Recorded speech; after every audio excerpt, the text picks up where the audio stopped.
What's up, everybody? It's Monday, first Monday of 2020. I really wanted to say it's time to start planning our goals for 2020. It's the Reverse Real Monday, so you really should be putting your head down this week and deciding, all right, what am I going to do this year? What's my BHAG or big, hairy, audacious goal for 2020? And I've kind of broken it down to a 4-step process to do it, right? Number one, what are you trying to grow in this year? So you have your big goal, whatever it is, right? But what is that thing you want to learn this year? And that's part of your growth. How are you going to help yourself grow in 2020? Whether it's learning a new skill, learning a new physical activity. For last year, for me, it was jiu-jitsu. This year, for me, it's learning more about jiu-jitsu. Those are some of the things, and you should really research it and figure out how you're going to do it. What are the steps to do it? So if you want to learn how to code, maybe you take it on, figure out what classes or resources are available for you to learn how to code and what would it take to do it. And that's something you're going to learn this year, right?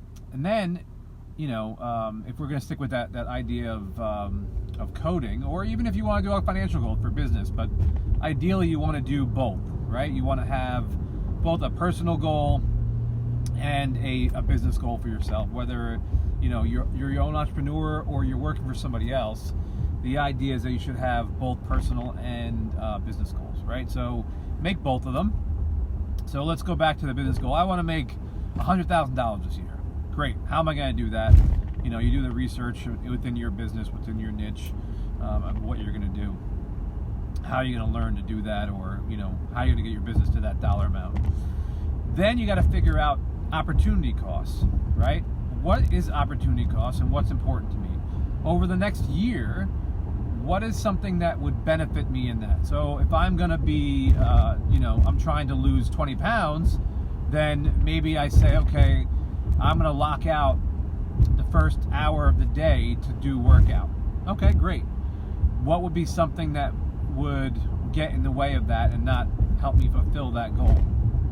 Is it setting a phone call at that time, or traveling? If it's traveling, great, but if it's for a higher cost, great, or not, you need to understand that. Understand what is that equation, right? What is your time cost, and what are you going to say yes to, what are you going to say no to, and what do you say maybe to, right?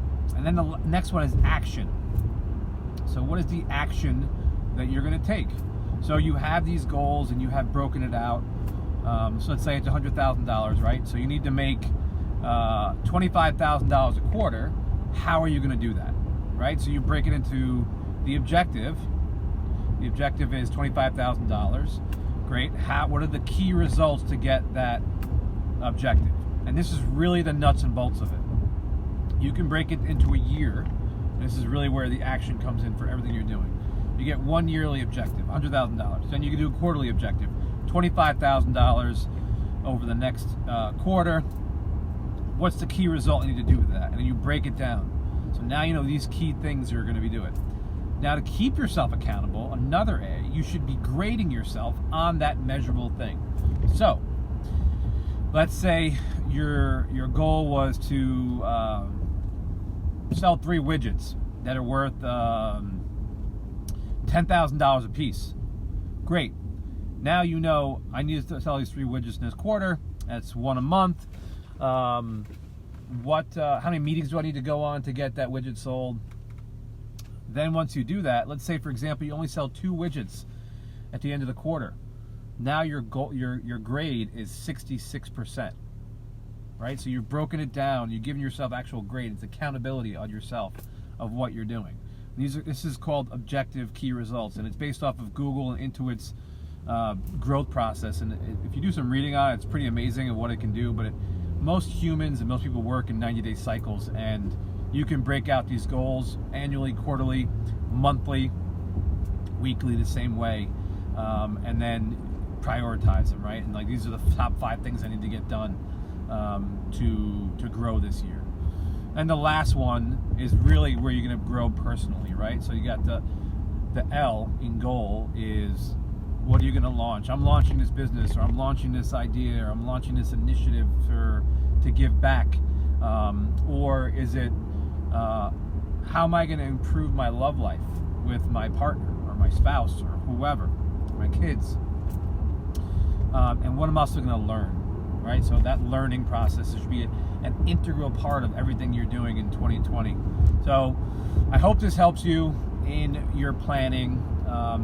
I think the outline could be pretty broad, but the OKR part of it, or the objective key results and the measurement and the actual